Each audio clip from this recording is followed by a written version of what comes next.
Okay, for this morning, we're going to be starting our new topic, and this is all to do with evolutionary stability. And if you cast your mind back to everything that we've done up until this point, we've been looking at the outcomes of game, what we describe as our equilibrium outcomes. But the interpretation that I made a point of right at the very, very beginning of this course is these equilibrium outcomes. They're not equilibriums per se, they're not guaranteed outcomes, but rather they were the most plausible outcome in all of these games.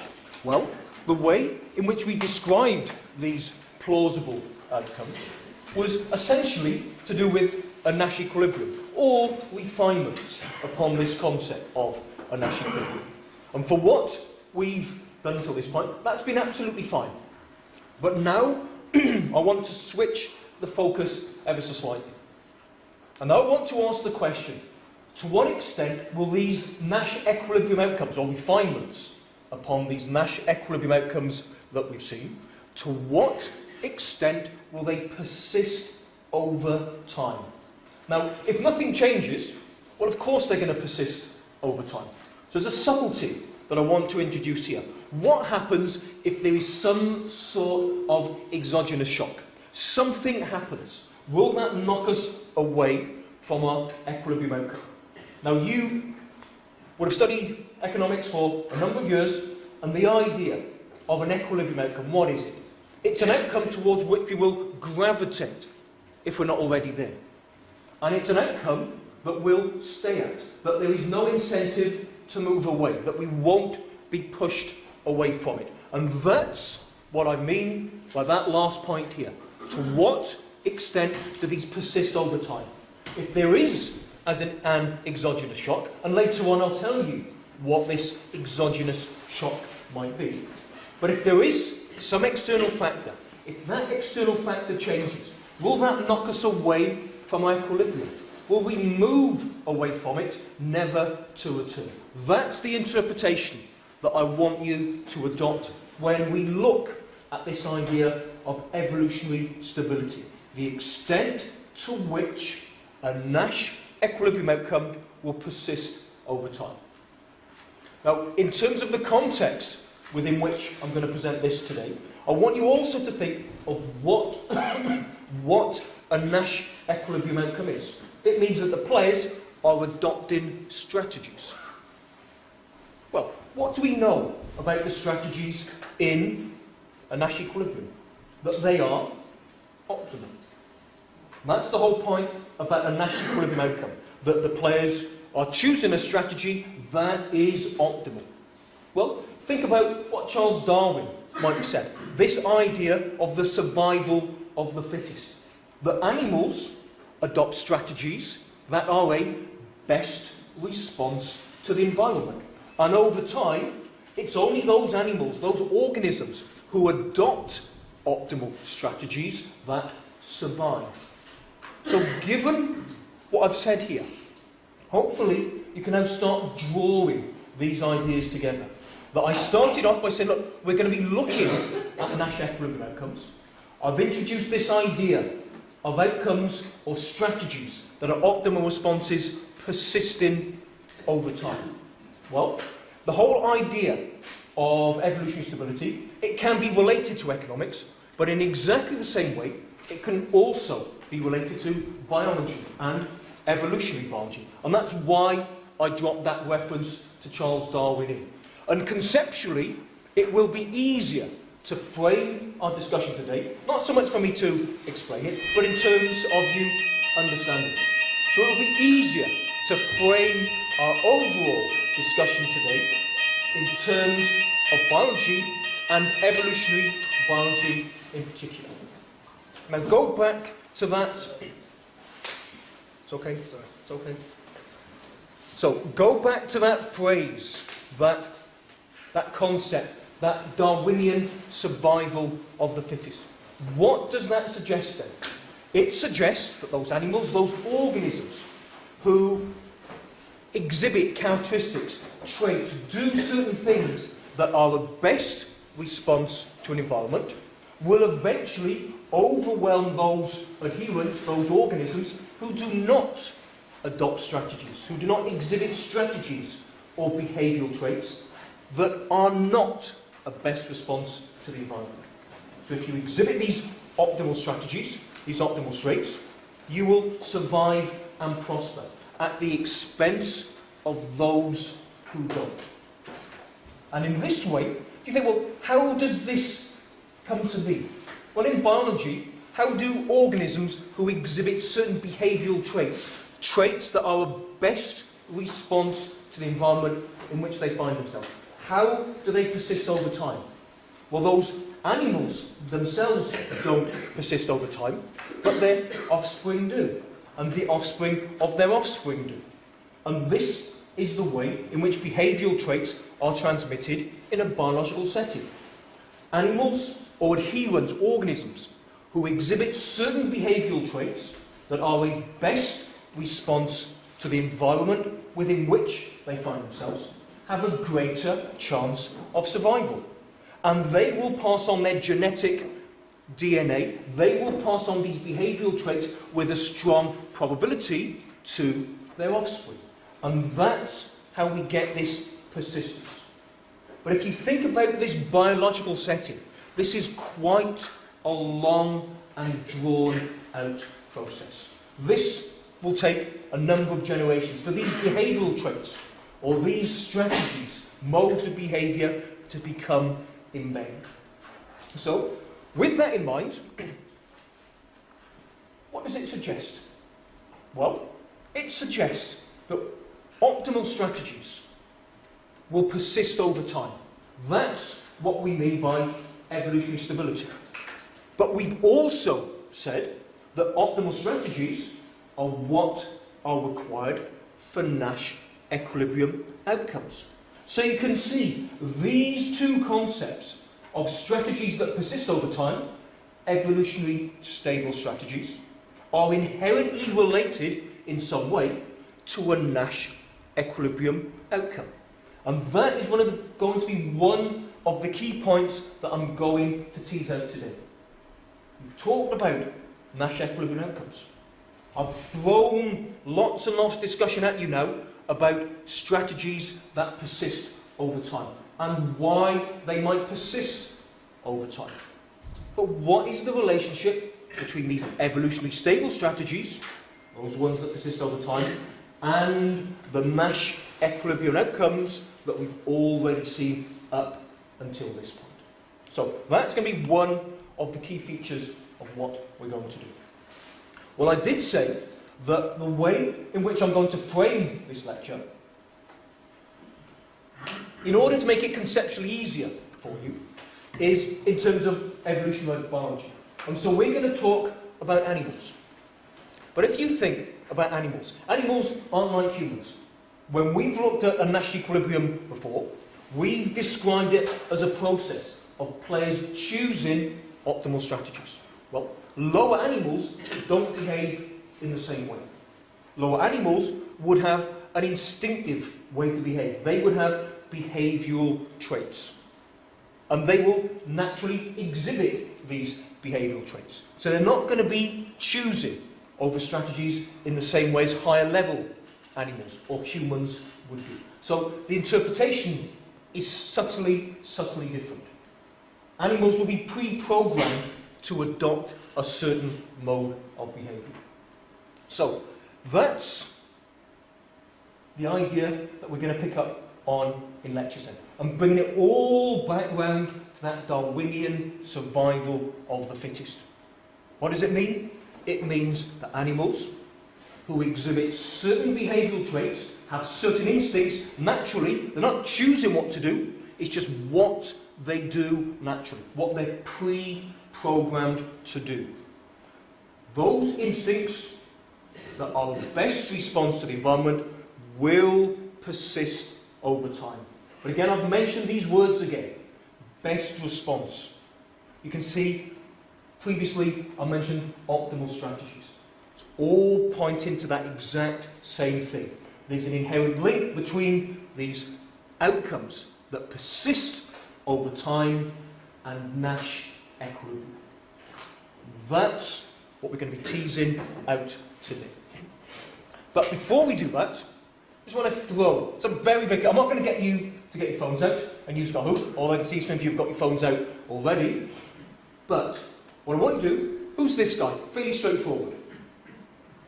I'll give you, is that Karl Marx, Charles Darwin, Dwight Eisenhower, or is it someone else? Who do you think it is? Anyone want to hazard a guess? Who do you think it might be? We've already mentioned him this morning. We haven't mentioned many people. That is Charles Darwin. Yeah, this whole idea, survival of the fittest, the Beagle, HMS Beagle, Galapagos Islands, Darwin finches, etc., etc. That whole idea, that Darwinian idea of the origin of the species, survival of the fittest. Okay, that was supposedly quite an easy one for you to do. Any idea who that guy is? Give you some examples there. Is it David Ricardo, Adam Smith, Jean-Baptiste Lamarck? Or is it someone else? Well, if you guess, it's 25% chance. I won't ask for show of hands. Anyone? I'll be very surprised. I'll be very surprised if you've heard of the third person. You've all heard of the first two? Ricardo and Adam Smith? Yeah. Even if you're nodding your heads. Okay, well done. Make me feel happy. Who's Jean-Baptiste Lamarck? Anyone know? I'll give you a clue. That is Jean-Baptiste Lamarck. Now, why have I given you that picture of him? Well, we've already mentioned the idea that the way in which behavioural traits, best responses, are transmitted in a biological setting is a Darwinian process through the passing of DNA through offspring and through generations. Well, that's fine, and that's the way in which we'll interpret the games that I'll show you today. But it's not to say this whole concept of evolutionary stability is abstracted from what we find in economics. And a good example of an evolutionary process is something like the adoption of a new technology within an industry and how that technology might diffuse. Well, the Lamarck, Jean-Baptiste Lamarck, one of the precursors to Darwin, and not that he was the originator of this hypothesis. I mean, the hypothesis that Lamarck used to propose goes all the way back to Aristotle. But it's more of a soft evolution. And the idea here is that if there were certain physiological traits exhibited by animals, they would then be passed on to their offspring.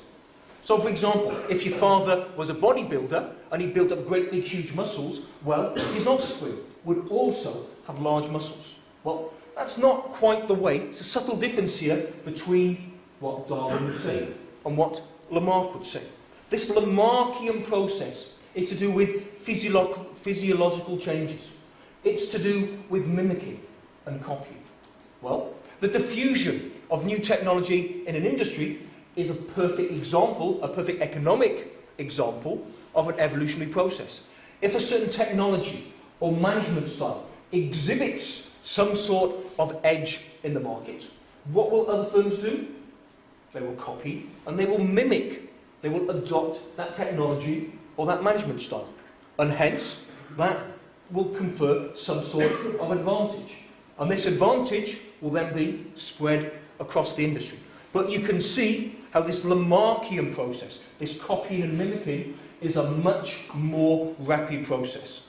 Darwin, evolution of the species, takes an awful long time.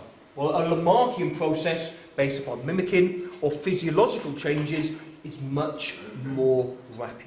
And that fits more naturally within the way evolutionary stability would work in an economic setting. So, that is just by way of background to what we're going to do in today's lecture. So, to start us off, I'm going to give you a few abstract examples. So here, we've got a game set up in normal form.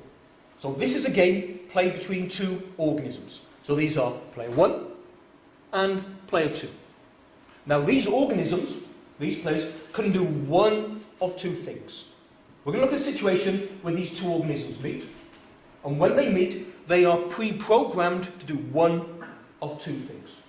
They can either run away from each other, or they can stand and fight with each other. Now, it's not as if these organisms, go back to what I said previously, it's not as if these players are choosing what to do. They have a pre-programmed way of behaving. They have instincts. They would either naturally run away, or they would either naturally fight. So these are just the payoffs when two randomly selected organisms meet. So, if they both run away, they will both receive a payoff of 2. If they both fight with each other, they'll get a payoff of 1 apiece. And if one runs and one fights, there you go, they both get a payoff of 0. But that's just our very, very abstract game. Now, what we'll assume initially is that the normal way to behave, the thing that these animals naturally do, is run away. So that's the normal mode of behaviour. So that's what everyone does. It's in their DNA. When they meet, they just run away. That's their instinct. So, if that were the case, we'd be here. That would be the outcome, where everyone would choose to run away. We'd all get a payoff of 2. So, now I want to change that ever so slightly. But the important part for this first example is that part there. The normal mode of behaviour is to run away, to take that action of run. That's the normal mode of behaviour. However, now comes that part about the exogenous shock. Remember that very, very first bullet point? Maybe it was the second. What happens if there's some exogenous shock? What does that mean for the game? And this is the exogenous shock. Now, we've said that every organism naturally takes the action of run, naturally exhibits that mode of behaviour to run. Now we'll say, though, that there's some very, very small fraction within the population, and we'll say this small fraction within the population is denoted by epsilon. So epsilon is just a very, very small fraction. A small fraction in the population aren't normal. They don't exhibit normal behaviour. Instead, what they instinctively choose to do is fight.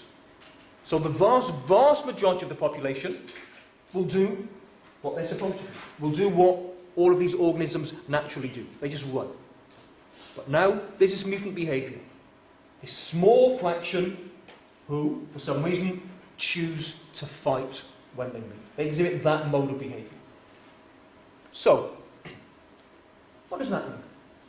Well, think about it. When these two organisms meet, the normal mode of behaviour is to run.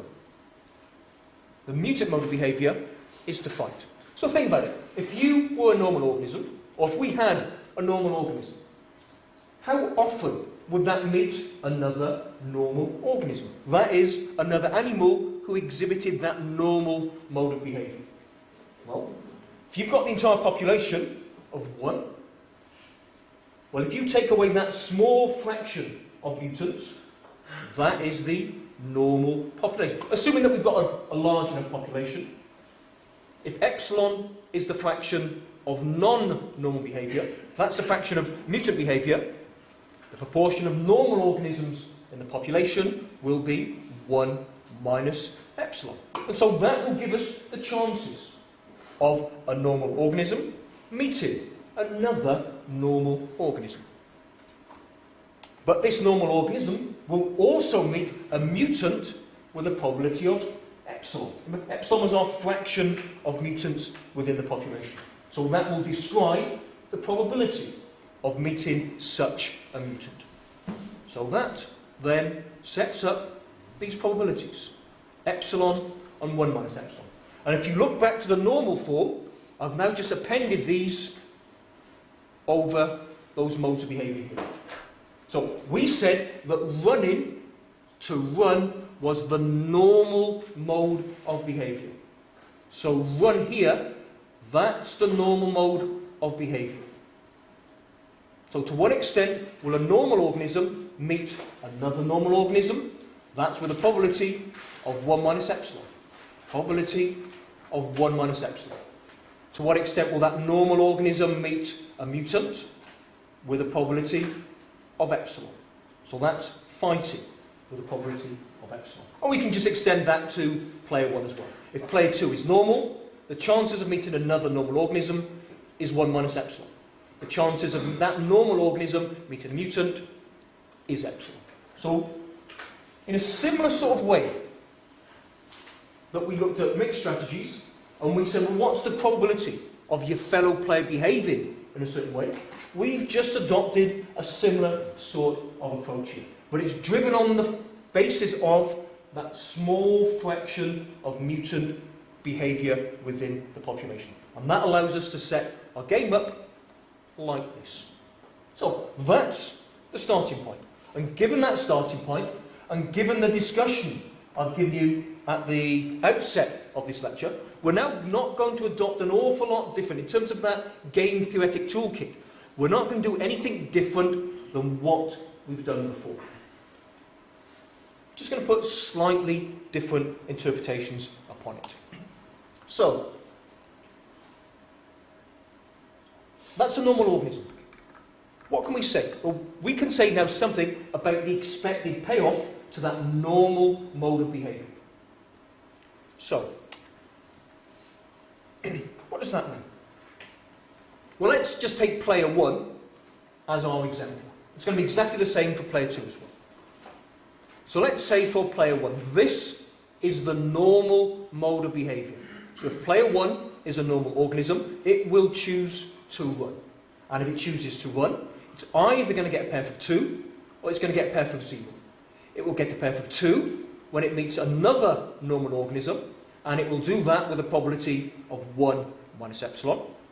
Or it will get a pair of 0 when it meets a mutant who chooses to fight. And it will do that, it will meet a mutant with a probability of epsilon. Well, that gives us our contingent payoffs.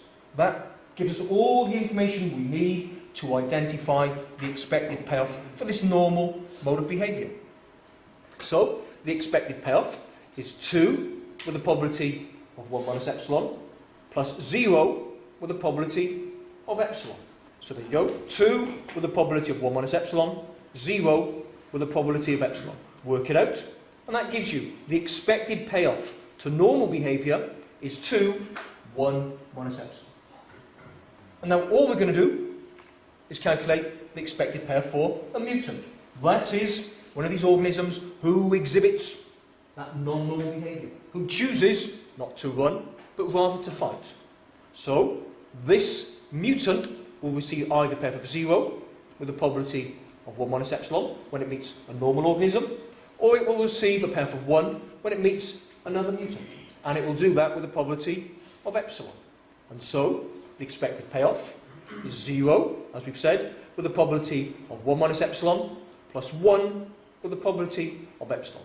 And you calculate it through. That gives an expected payoff to a mutant, that is, an animal that just chooses naturally to fight, an expected payoff of epsilon. So now we know, for these two potential modes of behaviour, we know the expected payoffs. It's either 2 times 1 minus epsilon, or it's epsilon. And what does that suggest? Well, it suggests that as long as epsilon is sufficiently small, that 2 times 1 minus epsilon will be greater than epsilon. Now, if you wanted to, you could find what that crucial probability of epsilon is. But I'm not interested in that. But what we're talking about here is mutant behaviour. This is things that happen very, very randomly, but very, very rarely. Epsilon, by definition, is going to be small. It's a very, very small fraction of the population. So, as long as epsilon is small, you can see that 1 minus epsilon is going to be greater than epsilon. So what does that suggest? Well, given that, have we got that part there? Given that, it means that the expected payoff to normal behaviour is greater than the expected payoff to mutant behaviour. And that is what we use to conclude that that action of run is an evolutionary stable outcome. This is the part about the exogenous shock. That the normal way of behaving is to run. Does that confer an advantage? Do you get a higher payoff to running as opposed to fighting? Well, what we've said is the answer is yes. A small fraction of mutants cannot enter the population and do better. Therefore, what would we expect to happen to that population of mutants? Would we expect it to grow? No. Mutant behaviour does not confer any sort of biological advantage. It doesn't give a higher payoff. So therefore, we wouldn't expect to see the relative numbers of mutants within the population grow and come to dominate. Hence, that normal mode of behaviour to run will persist over time. We get this exogenous shock, but it makes no difference. We will still find, over time, the normal mode of behaviour is to run.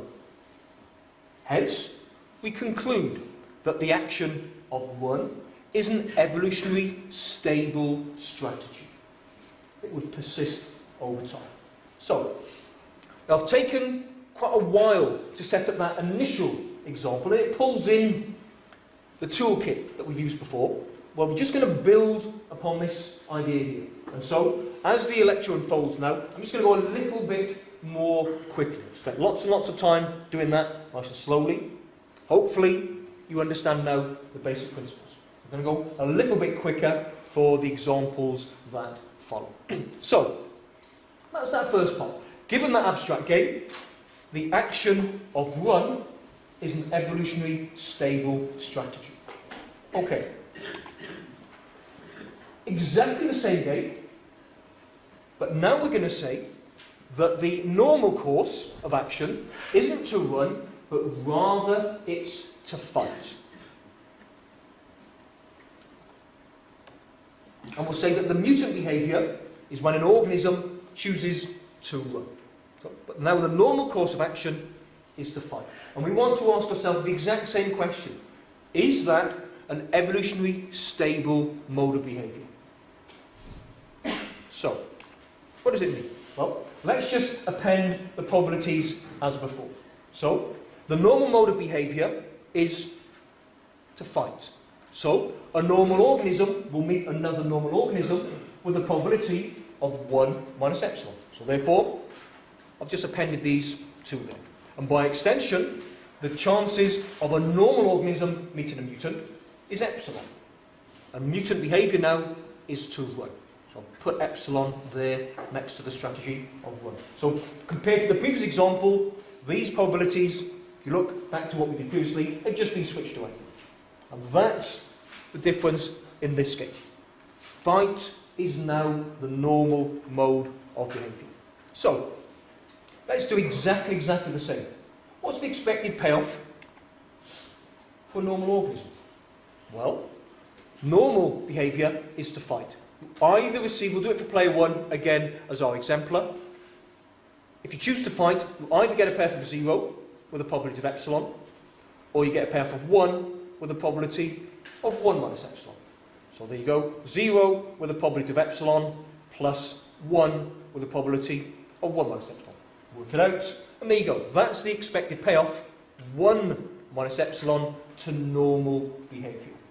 And in the same way, we can calculate the expected payoff to mutant behaviour. Now remember, a mutant this time is an animal that it chooses to run. And if an animal chooses to run, it will either receive a payoff of 0 with a probability of 1 minus epsilon, or it will receive a payoff of 2 with a probability of epsilon. 0, 1 minus epsilon, 2 with a probability of epsilon. Work it out, and that gives us 2 epsilon. So now we know the expected payoff to normal behaviour, we know the expected payoff to mutant behaviour. But the question is, which is greater? Well, it's exactly the same as before. What is epsilon? Epsilon is the fraction of mutants within the population. By definition, just to reinforce it, by definition, epsilon has got to be small. It is small. this idea, a random occurrence within the population. A random and rare occurrence within the population. So again, we know that there will be a crucial probability of epsilon that would equate the two. And when we looked at mixed strategies, that's exactly what we did. But we're not interested in finding mixed strategies yet. But as long as epsilon is sufficiently small, 1 minus epsilon is always going to be greater than 2 epsilon. So you can put, if you want to, you can put some small values in there just to test it out for yourselves. But you can see, small values of epsilon will mean that 1 minus epsilon is greater than 2 epsilon. So what can we conclude then? Well, we therefore conclude exactly the same as before. That normal mode of behaviour to fight is evolutionary stable. That mutant behaviour does not give a higher payoff. Therefore, these mutants won't come to dominate the population. And so we expect to observe over time that normal mode of behaviour of fighting persists over time. It doesn't change even with the exogenous shock. Remember, the exogenous shock is a mutant randomly entering the population. Does it change a long-term outcome, a long-term mode of normal behaviour? The answer, again, is no. And hence, that's why we conclude that fight is also an evolutionary stable strategy. But doesn't this seem a little bit strange? Now, when we looked at running being the normal mode of behaviour, we said that was evolutionarily stable. And looking at the game, you might think, well, okay, I can accept that, because when these organisms all choose the normal mode of behaviour, they get a payoff of 2, which dominates everything else. So I can understand that. But now I've switched the game around. I've said that fighting is now the normal mode of behaviour. And when 2 normal organisms meet, they get a payoff of 1. But when 2 mutants meet, they get a payoff of 2. Doesn't that seem a little bit strange? I've said that normal mode behaviour is evolutionarily stable, and yet it gives a lower payoff. That seems a little bit strange. But it might seem a little bit strange. But what have we said about mutant behaviour? It's a random and rare occurrence. What's the chances of 2 mutants meeting each other? It's very, very rare. Mutants within the population will either get a payoff of 2 when they meet another mutant, or they're going to get a payoff of 0 when they meet a normal organism.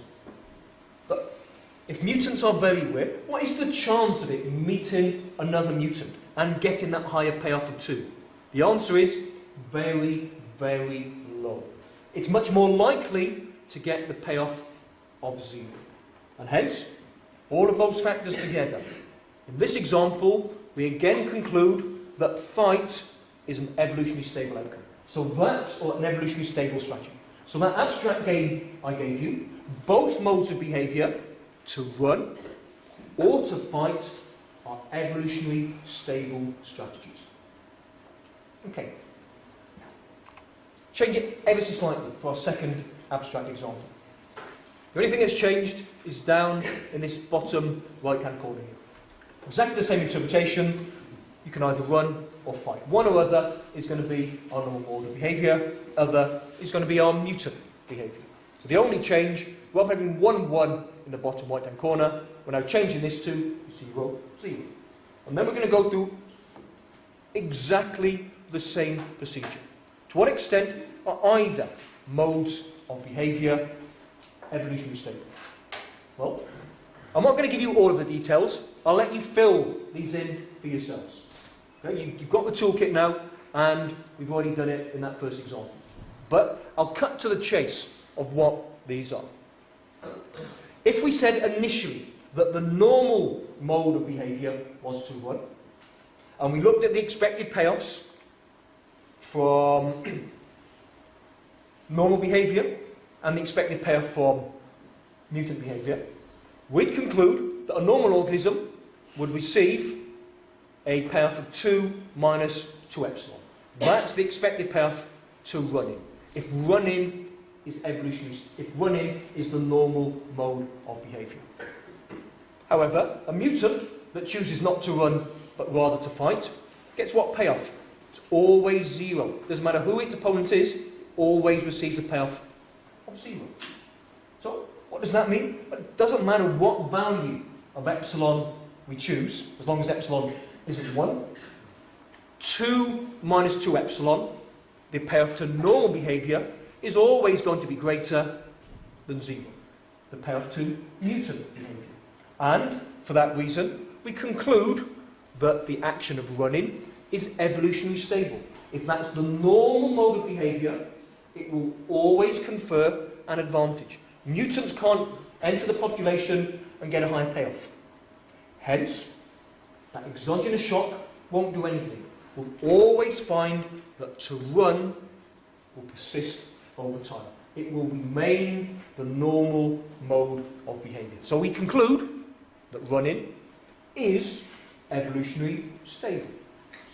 I said regardless of the value of epsilon, as long as it's less than 1. But again, whole point of epsilon, it's going to be a small, small fraction. So again, we conclude that running is evolutionarily stable. What though? Let's turn it round. Now let's say that fighting is the normal mode of behaviour. So again, we just change our probabilities round. If fighting is the normal mode of behaviour, a normal organism will meet another normal organism with a probability of 1 minus epsilon, and will meet a mutant with a probability of epsilon. So, what does that mean? Well, the normal mode of behaviour to fight, doesn't matter who its opponent is, that normal organism will always receive a payoff of 0. So that's the expected payoff to normal behaviour. What about a mutant though? Well, a mutant now receives an expected payoff of 2 epsilon. 2 with a probability of epsilon, 0 with a probability of 1 minus epsilon. That's the expected payoff. So, there you go. I've just cut to the chase there. That is the expected payoff, 2 epsilon. So there you go. We've got a normal organism receives a payoff of 0. A mutant receives an expected payoff of 2 epsilon. So you can see, it doesn't matter. As long as it's not 0, it does not matter what value epsilon is. 2 epsilon is always going to be greater than 0. So a mutant receives a higher payoff than normal behaviour. So what's going to happen? A mutant enters the population. It receives a higher payoff. If it receives a higher payoff, what will happen to that mutant? What will happen to that mutant behaviour in the population? Will it just be constrained? Will it be forced to die out? Does mutant behaviour confer an inferior way to behave? Does it confer an inferior outcome?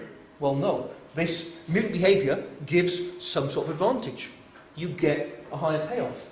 And so what would we expect to see of those mutants within the population? We'd expect to see them survive. We'd expect to see them produce offspring.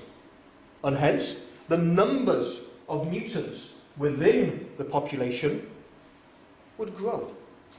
So we've described this mutant behaviour as a random occurrence, that one that confers no sort of advantage.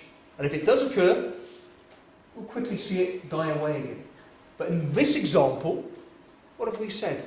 Mutants would be expected to grow within the population. And over time, that proportion will get larger and larger and larger. Until eventually, what happens? Until eventually, that mutant behaviour actually comes to dominate. That becomes the predominant mode of behaviour. And hence, it then isn't mutant behaviour, but rather it then becomes the accepted or normal mode of behaviour. And hence, that's why we conclude that it isn't evolutionarily stable. That mode of behaviour is not evolutionarily stable. Because mutants can enter the population and increase in numbers until they eventually dominate, and that mutant behaviour in itself then becomes the normal mode of behaviour. So hence, in this case, what we started off with was,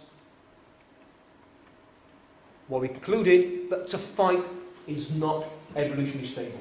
Those proponents who run enter the population, their relative numbers increase until running again becomes the normal mode of behaviour. And so, that action of fighting cannot be evolutionarily stable.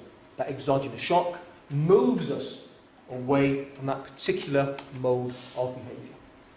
So, what I've done is set the scene so far. I've given you these two abstract examples. And believe it or not, what I've also done is given you all the information you need to now put together what an evolutionarily stable strategy is and what a Nash equilibrium is. We've got all the information. Now, I'm just going to show you what it is, to show us that very, very precise relationship between these two concepts, what we set up right at the beginning. So this was our first game, where we concluded that both run and fight were evolutionary stable strategies. Now, for a little bit more time, I get to sit down and work out the Nash equilibrium in this game, but pushing towards the end of the lecture, so I won't do that, and I'll just jump in and identify the two Nash equilibria for you. So, if you've gone through this game, say, okay, where are the Nash equilibrium outcomes? Given the response of one player, what's the best response of the other? We go through it, we could circle our optimal strategies, and we would have identified two Nash equilibrium outcomes. One, where both players choose to run, and the other, where both players choose to fight. And we also concluded that to run was an evolutionary stable strategy. We also concluded in this game that to fight was also an evolutionary stable strategy. This is the linkage between the two, because for a Nash equilibrium to also be an evolutionary stable outcome, it requires two things. Two things that is perfectly embodied in the two Nash equilibria that we've got here. The first is that the Nash equilibrium needs to be symmetric. Now, by symmetric, we mean the same thing, obviously, that's what symmetric means, but it's not, doesn't mean symmetric in terms of the payoffs. We mean symmetric in terms of what the players are doing. So we're saying, what's the mode of behaviour? And in that Nash equilibrium here, we are saying that all organisms choose to run. That's the symmetry, that they are adopting or following the exact same strategy. That's what I mean by symmetric. So if you look at that one there, both players are following that strategy of running. It's symmetric. In this Nash equilibrium here, both players are following the strategy to fight. So both of those Nash equilibria are symmetric. Nothing at all to do with the fact that they both got the same payoff.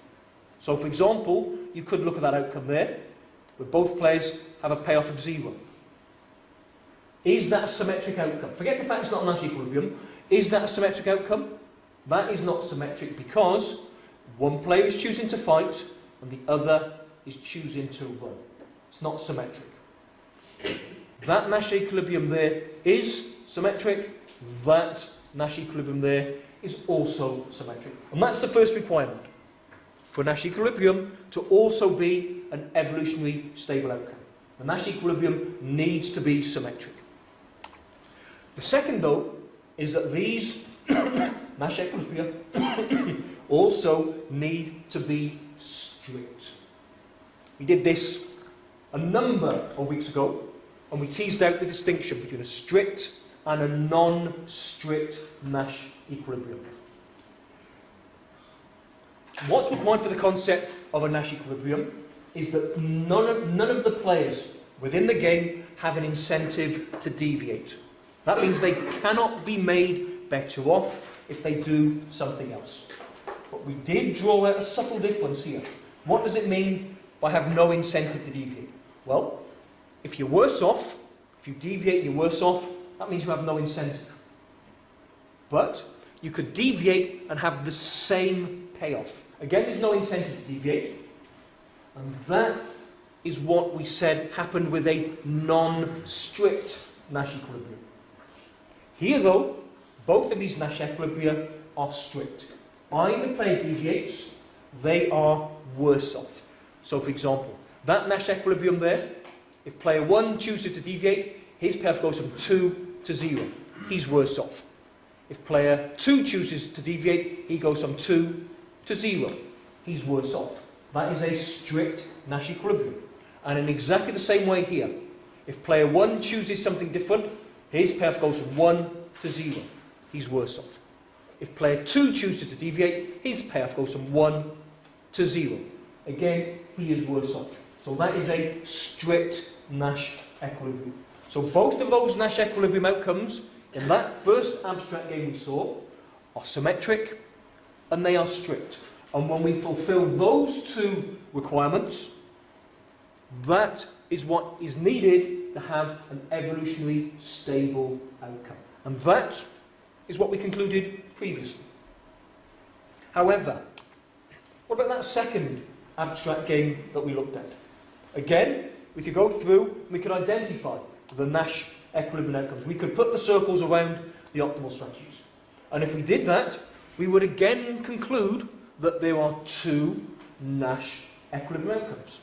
One in the top left, where both players choose to run. Other in the bottom right, where both players choose to fight. Now, what were the requirements for a Nash equilibrium to be evolutionarily stable? Strict and symmetric. Well, what about that one in the top left, where they both choose to run? Is that strict? Is it symmetric? It ticks both of those boxes. Both players are doing the same thing. They're both choosing to run. Is it a strict Nash equilibrium? Yes. Either player deviates, he is worse off.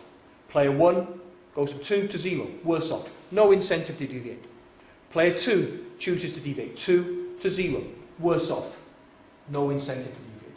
So hence, that is a strict Nash equilibrium. That is a symmetric Nash equilibrium. And that's why we concluded that the strategy of run was an evolutionary stable outcome. It was evolutionarily stable. However, what about the strategy of fight? We concluded that fight was not evolutionarily stable. Well, if we look at this outcome here, then that Nash equilibrium, where both players are choosing to fight, why is that not an evolutionarily stable outcome? Is it symmetric? Yep. They're both choosing to fight. So, the first part is fulfilled. But is it a strict Nash equilibrium? The answer is no. This Nash equilibrium here is non-strict. What would happen to player 1 if he chose to deviate? Rather than fighting, which is the normal mode of behaviour, he instead chose to run. His path would go from 0 to 0. He's no better off. He can't be. It's a Nash equilibrium. But he's no worse off. His path goes from 0, and it will remain at 0 if he deviates. And what about for player 2? Well, player 2, if he adopts the normal mode of behaviour of fighting, he gets a path of 0. If, alternatively, he were to run, he would also get a path of 0. He's no better off, no incentive to deviate, but he is not worse off. So this is a non-strict Nash equilibrium. And for that sense then, that Nash equilibrium outcome there, where both players choose to fight, is not evolutionarily stable. And that's why, in our earlier discussion, we concluded that to fight was not an evolutionarily stable strategy. The Nash equilibrium might be symmetric, but it is not strict. Hence, that, as we've teased out now, is that relationship, that important relationship between a Nash equilibrium outcome and an evolutionary stable strategy. given everything that we've said up until this point then, you've now got a good idea, very, very good idea, what it means for an outcome in Nash equilibrium to be evolutionarily stable. Well, given that then, I'm now going to give you what's probably the classic game. Whenever you talk about evolutionary stability, it's a game that everyone talks about. When we looked at the whole concept of game theory, where did we start from? We started with a prisoner's dilemma. Well, similar sort of thing idea. Whenever you talk about evolutionary stability, the go-to game is this game here called Hawk-Dove. Now, in this game of Hawk-Dove, the context within which we're going to frame this game is that there is a population of birds. And what we do is we take two randomly selected birds from this population. We want to know what happens when they meet. But these birds have natural instincts. And when they meet, they have pre-programmed ways of behaving, things that they just naturally do.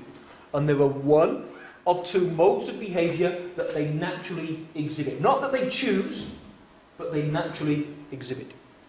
The first mode of behaviour is when these two birds, randomly selected birds from this population, encounter one another. They could either behave aggressively, they could behave as a hawk. It's one pre-programmed mode of behaviour. The alternative way of behaving is that they adopt a totally passive stance. And if that's the case, we describe them as a dove. So if they behave aggressively, we describe them as a hawk. If they behave passively, we describe them as a dove. Now, when these two randomly selected birds in this population meet, the reason they meet is that they are competing over a resource. And this resource is worth what we will call 2 fitness units. I mean, this is basically just the payoff. So that's the payoff that's at stake. So these two birds coming together to compete over this resource, which will give them 2 fitness units. The question is, when they meet, how do they behave? Do they behave aggressively or passively? And what about the various combinations of these two birds exhibiting different modes of behaviour? What does that mean for that resource which is worth 2 fitness units?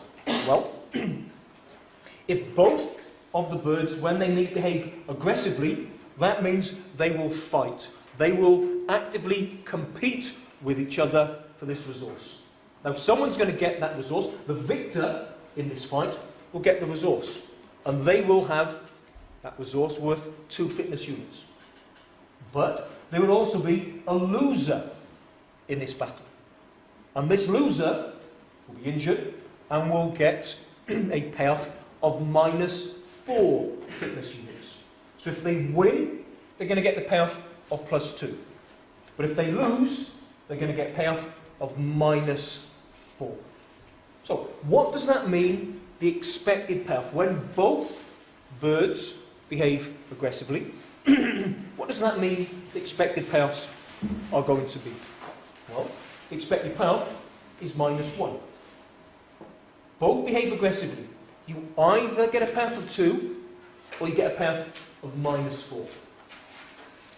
Well, how have I come up with that answer of -1? Well, if we've got 2 birds both behaving aggressively, who's going to win? We don't know. If they're 2 evenly matched birds, half the time one will win, half the time the other will win. Yeah, that's all we're saying.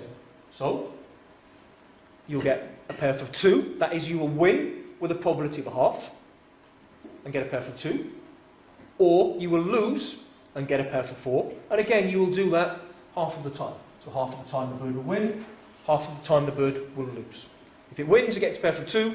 If it loses, it gets a payoff of -4. So the expected payoff from behaving in a hawkish manner, when the other bird is also a hawk, is -1. That's the expected payoff. And again, so that's the payoff to hawkish behaviour. What would happen though if 2 doves meet each other? Well, when 2 doves meet each other, they both behave passively. They don't fight, and they merely split the resource. So it's worth 2 fitness units. If they split it, both doves will each get a payoff of 1.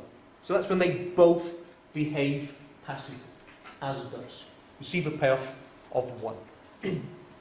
And the only other possible eventuality is that a hawk and a dove meet. And when a hawk and a dove meet, the dove isn't going to compete for the resource, it will fly away. And the hawk will get the resource all to itself.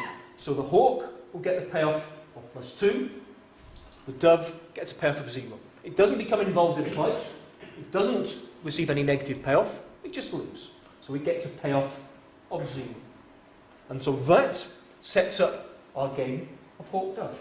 And in the same way as we would have set games up previously in the normal form, what have we got? We've got the players, and these players are the 2 birds. We've got the possible strategies. And these possible strategies are to behave as a hawk or to behave as a dove. Given those combinations of behaviour between the 2 players, we've now set out the payoffs. So what we can do, very simply, is now represent this game of hawk-dove in its normal form. And this has been the game that we have. So our players are these 2 randomly selected birds from the population, bird 1 and bird 2. These are the modes of behaviour, hawk, dove, and these are the payoffs that we've just described. We said when both birds compete aggressively against each other, they'll both receive an expected payoff of -1. When both birds behave passively as doves, they split the resource and get a payoff of 1 each. But when a dove meets a hawk, the dove gets a payoff of 0, the hawk gets the full payoff of 2. So that was our game of hawk-dove. One thing to emphasise, and this will become relevant for the interpretation at the end as well, we're not saying there are different birds here. We're not saying one bird is a hawk and one bird is a dove. What we're saying is this is just a population who can instinctively exhibit a certain mode of behaviour, to either behave as a hawk or behave as a dove. It is the same population of birds. They just behave naturally, instinctively, in different ways. So, that's our game of hawk-dove. So the question we want to ask ourselves are either modes of behaviour evolutionarily stable?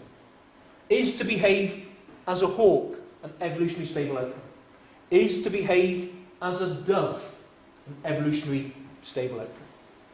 Now, what we could do is adopt exactly the same way of working through this as we saw with the abstract games. We could say, well, what happened? What would happen if hawkish behaviour were the normal mode of behaviour? Would that be evolutionarily stable? Very quickly, if you look at that game, and we're not going to do that, we'll do something slightly different. In that game there, where is the Nash equilibrium? There are 2 Nash equilibrium outcomes in that game, and they are...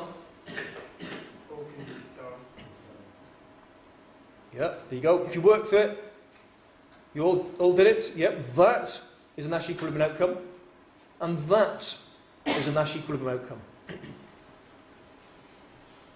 Are they strict Nash equilibria, those 2 outcomes? Are they strict? Simple yes or no. Are they strict Nash equilibrium?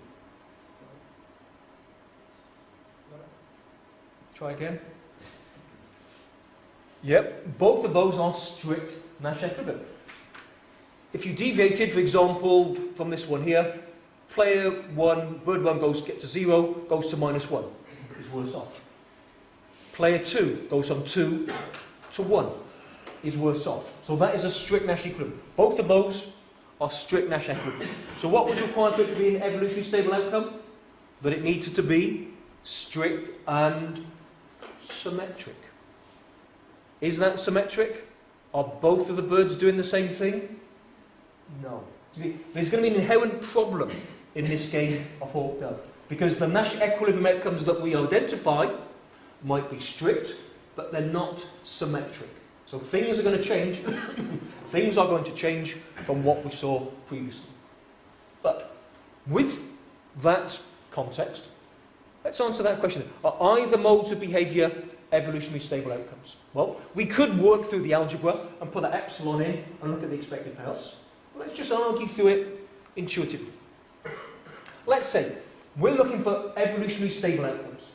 We need a certain mode of behaviour where all of the birds naturally do one thing or the other. Well, what would happen, just say, if the population consisted entirely of hawks? Every bird naturally, instinctively did that, behaved aggressively. Therefore, that would be our outcome. Every one of the birds would receive a payoff of -1. Now don't worry for the moment that it's -1. Don't infer anything from that. It's just the numbers that we put in here. It's not the fact that it's -1, it's negative, or therefore they're going to die out. Doesn't mean that. But the payoff for each bird is -1. What would happen if just a single dove entered that population? What payoff would that dove get? Well, that dove would meet a hawk all the time. But it wouldn't get a payoff of -1. Whenever that dove met a hawk, it would get a payoff of 0. So behaving as a dove confers some sort of advantage. That's our mutant behaviour.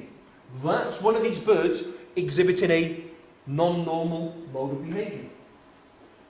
Does that give a lower payoff? No. Would that dove-like behaviour be driven out of the population? Again, the answer is no. So what would we expect to happen? We would expect to see the situation where that mutant behaviour, behaving passively like a dove, enters the population, but we'd expect to see the number of doves increase because they're getting a higher payoff. And so the number of doves within the population increase, and so a population that consists entirely of hawks is not evolutionarily stable. It can't be. But what about the other situation then? What about if the population consisted entirely of doves? Nothing else apart from doves. Well, each and every one of these birds would always receive a payoff of 1. Now let's just say that a single bird who exhibits hawkish behaviour, that mutant behaviour, now enters the population. What payoff would that mutant receive? Would that hawk receive? Well, every time a hawk met a dove, it would receive a payoff of 2. Therefore, behaving as a hawk confers an advantage. It gives a higher payoff. Would we expect to see this hawkish behaviour driven out of the population? No. In fact, we'd expect to see exactly the reverse. We'd expect to see the number of hawks within the population actually increase because hawkish behaviour confers an advantage. It gives a higher payoff. And hence, a population that consists entirely of doves, again, will not persist over time because a hawk could enter and the relative numbers of hawks would increase. So again, we can conclude that dove-like behaviour is not an evolutionary stable strategy. So, does that mean then that there is no evolutionary stability in this game of hawk-dove? Well, if it did, it's 11:15, we'd finish the lecture now and it'd all go off. Obviously that's not the case. I've not planned my lecture so badly that that's going to be the case. Obviously there's something else. But what have we talked about so far? We've talked about behaving as a hawk, behaving as a dove. What language does that suggest in terms of what we've studied before? Oops. What we're talking about are, it's okay, it's only water. What we're talking about are pure strategies. So we've said evolutionary stability and the Nash equilibria that we've defined were pure Nash equilibria. And these cannot be evolutionary stable outcomes as well.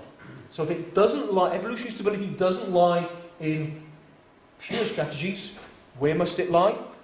It must lie in terms of mixed strategies. So that's where the outcome, the evolutionary stable outcome of this game is going to lie. So all we're now going to do, we've got that game in normal form. How would we identify a mixed strategy Nash equilibrium?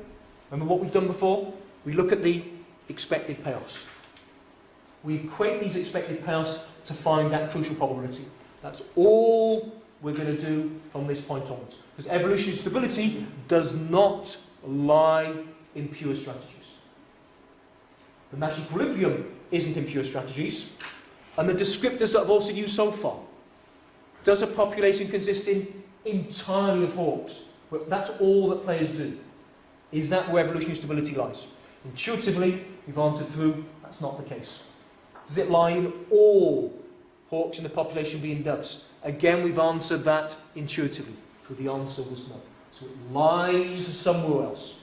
And that somewhere else is in terms of mixed strategies. And so, for the last part of today's lecture, that's what we'll do. So, that is our standard game of hawk-dove in its normal form. All I've now done, in ways that we've seen before, I've appended these probabilities P and Q to these actions. So what we're saying is that bird 1 will behave as a hawk with a probability P. Bird 1 will behave as a dove with a probability, the rest of the time, 1 minus. And then for bird 2, it will behave as a hawk with a probability of Q, and it will behave as a dove with a probability of 1 minus Q. But just to re-emphasise something I've said a number of times today. It isn't bird 1 and bird 2 choosing to behave as a hawk or a dove. This is just what they do. That's their instincts. They either behave as a hawk or a dove, and that's it. But with a probability of P, bird 1 will be a hawk. With a probability of Q, bird 2 will be a hawk. So, that's the game. How do we then find the mixed strategy Nash equilibrium? Expected payoffs. And so we're going to do that for bird 1 and bird 2 separately. But I'll go through this for bird 1, and I'll put the results there for bird 2, just for fullness to have them in front of you. But you can see, the way that we've set this game up, it's totally symmetrical. Yeah, we've got P's and Q's, but for bird 2 you can see, all we need to do is substitute P for Q and vice versa. So, what are the expected payoffs of bird 1? Well, bird 1 can either behave as a hawk or a dove. What would happen if it behaved as a hawk? Well, if bird 1 instinctively behaved as a hawk, it would get a payoff of -1 when it met another hawk. And how often would it meet another hawk? How often would its opponent be a hawk? Well, bird 2 is a hawk with a probability Q. So it's 1 with a probability of, it's -1 with a probability of Q. And if it behaves as a hawk, bird 1, when it meets a dove, it will get a payoff of 2. And it will meet a dove, bird 2 will be a dove with a probability of 1 minus Q. And so those again are our contingent payoffs. The expected payoff to bird 1, if it behaves as a hawk, is -1 with a probability of Q, and 2 with a probability of 1 minus Q. -1 probability Q, 2 with a probability of 1 minus Q. Work it through, there we go, calculate it out, that's 2 minus 3Q. So what would its expected payoff be if it behaved instinctively like a dove? Well, bird 1 receives a payoff of 0 when it meets a hawk with a probability Q, or it receives a payoff of 1 when it meets a dove with a probability of 1 minus Q. So the expected payoff is 0 with a probability of Q plus 1 with a probability of 1 minus Q. Work it out, and so the expected payoff from being a dove is 1 minus Q.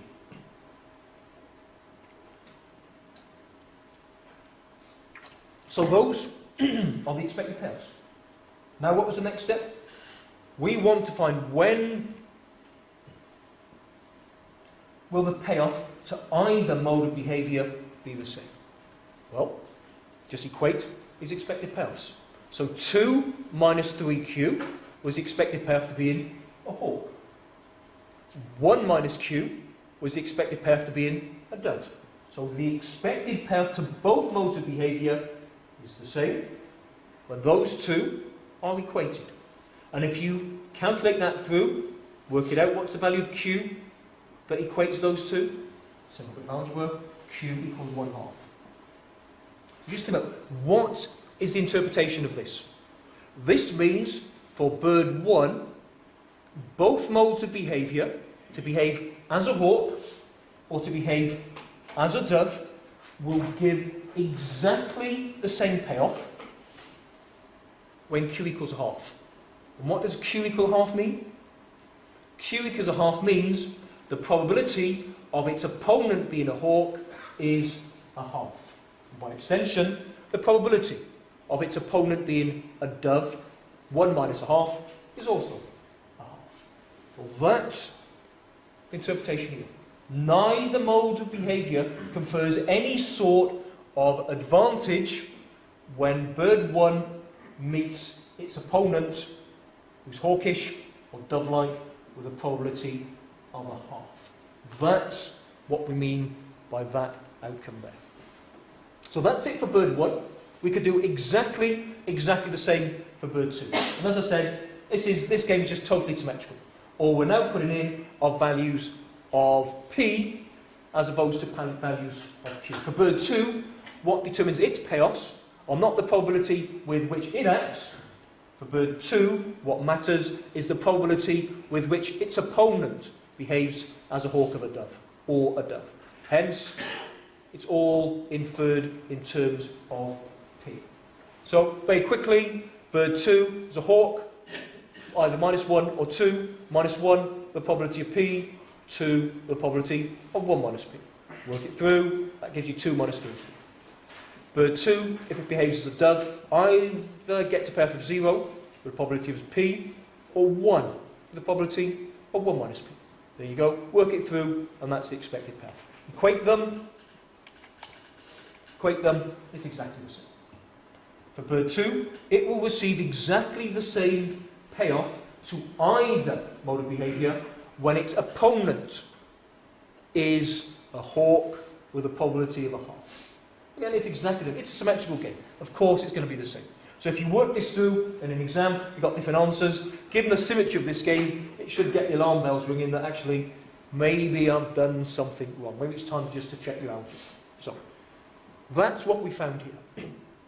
So what does that mean? It means in this game then, the mixed strategy Nash equilibrium that we would have identified. We've already identified the 2 pure strategy Nash equilibria. That was that one there, dove-hawk, and that one there, hawk-dove.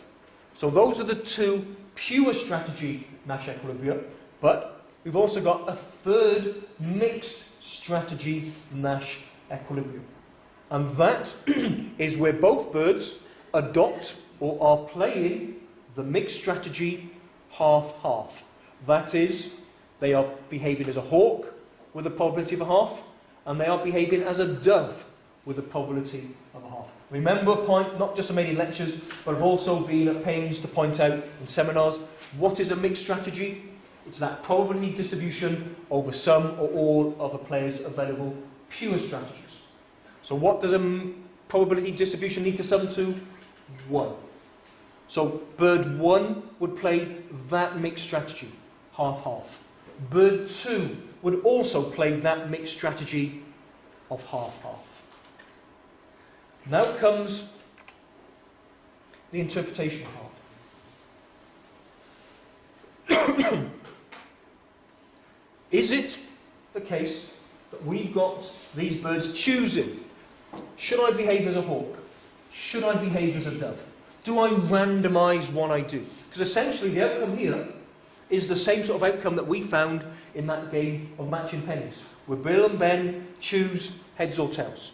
And if they match, one of them wins. If they're different, the other one wins. And we said the mixed strategy was both Bill and Ben, the mixed strategy Nash equilibrium was both Bill and Ben to play heads or tails with a probability of 1/2. That was our mixed strategy Nash equilibrium. Same as we've got here. But this involved Bill and Ben choosing to play heads or tails with a probability 1/2. That was an active choice on their part. But as I've said all the way through with this example, this isn't these 2 birds choosing to behave as a hawk. Isn't these birds choosing to behave as a dove? This is just naturally what they do. So therefore, what is the interpretation on that Nash equilibrium there? Well, think about it. We've said for the expected payoffs to be the same, the probability of your opponent being a hawk is a half. How do we ensure that? Well, think about what this game is. We've said that two randomly selected birds from a population meet when they compete over a resource. And we've said when the probability of these randomly selected birds being hawkish is a half, that's where we get our mixed strategy Nash equilibrium. Or how do we ensure what would be necessary for that probability to be equal to a half? If we take a randomly selected bird from a population, if that population consists of half hawks and half doves, what's the chance of that randomly selected bird being a hawk? Well, it's 1/2. So that is the interpretation of that mixed strategy Nash equilibrium. It's not these birds choosing to behave in a certain way. It's what's required is the population from which these randomly selected birds are drawn should be composed of 50% hawks and 50% doves. That is what that mixed strategy Nash equilibrium means. And if our population does consist of 50% hawks and 50% doves, what does it mean about the expected payoffs? Well, the expected payoff to hawkish behaviour, remember, you either receive a payoff of -1, we'll do it for bird 1 as our example, you either receive a payoff of -1 when you meet another hawk, or you receive a payoff of 2 when you meet a dove. Well, if this population consists 50% of hawks and 50% doves, and hence the chance of being a hawk is a half, or the chance of this randomly selected bird being a dove is a half, you will receive a payoff of 1. Sorry again, you will receive a payoff of -1 with a probability of a half, or you will receive a payoff of 2, again with a probability of half. So the expected payoff from this population that consists half of hawks and half of doves, the expected payoff to hawkish behaviour is a half.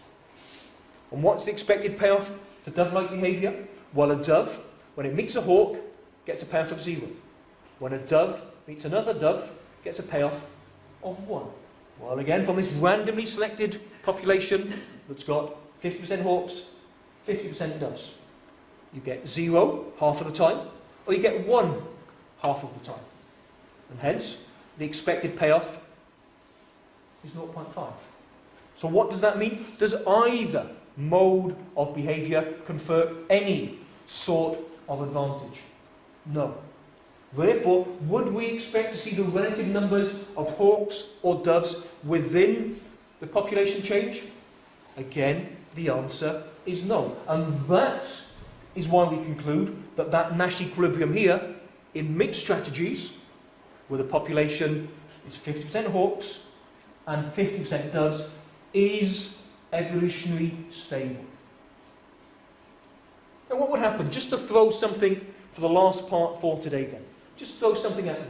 We've said that is the evolutionary stable outcome. That mixed strategy Nash equilibrium is evolutionary stable. Well, what happened if we identified a different mixed strategy? Could that be evolutionary stable? So let's say rather than the population being 50-50, let's say rather than the population being 50-50, okay, rather than the population being 50-50, let's say it was 40-60 instead. Remember, that is not the mix that's evolutionary stable. So let's say that there were relatively fewer hawks in the population and relatively more doves. What would the expected payoffs now be? Remember, what we're doing, we're taking this population that's got more doves than hawks. So if you take a randomly selected bird, you're more likely to choose a dove. You're less likely to choose a hawk. So what does that mean for the expected payoffs? Well, for a hawk, again, you either get a payoff of -1 or you get a payoff of 2. You get a payoff of -1 when you meet another hawk. Well, if the population consists only of 40% of hawks, you take this randomly selected bird, the chance of that bird being a hawk is 0.4. So that -1, to give us our contingent payoff, is weighted by the probability of meeting another hawk, which is 0.4. But you get a payoff of 2 when you meet a dove. And the chance of meeting a dove is 0.6. 6% of doves within the population. So, -1 with a probability of 0.4, 2 with a probability of 0.6. The expected payoff to hawkish behaviour is 0.8. And what about the expected payoff to being a dove? You either get a payoff of 0 when you meet a hawk, and you'll do that with a probability of 0.4, or you get a payoff of 1 when you meet another dove. And you'll do that with a probability of 0.6. So work it out. Expected payoff is 0.6. So now you can see dove-like and hawk-like or hawkish behaviour give different payoffs. And what gives the advantage? Behaving as a hawk. So what would we expect to happen to the numbers of hawks within the population? Adopting or exhibiting that behavioural trait gives an advantage. Hawkish behaviour gives a higher payoff. So what would we expect to happen to the number of hawks within a population? It's going to increase. The chances of them surviving, the chances of them reproducing and passing on their DNA to future generations is higher because they get a greater payoff. And hence, we'd expect to see the number of hawks within this population increase. Again, it's going back to this survival of the fittest idea. Mode of behaviour that confers some sort of advantage. And so, the number of hawks within the population is going to increase. It won't stay at 40. It's going to go to 41, 42, 43. It will increase. And whenever that mix within the population is not exactly 50-50, hawkish behaviour is going to confer an advantage. And hence, we'd expect to see the numbers increase until we arrive at that crucial population mix. Now, all I've done for the moment, I've given you one example where it was less hawks and more doves. If we reverse this around and we said, okay, we'll now do fewer doves and more hawks, what would happen? Dove-like behaviour would have given a higher expected payoff. And so, we'd expect to see the number of doves within the population increase. So it doesn't matter which way round we set this up. If the mix of birds within the population is not that described by that mixed strategy, Nash equilibrium, it will not be evolutionary stable. But again, look at this idea. What have we got here? We've now got a Nash equilibrium that is also an evolutionary stable outcome.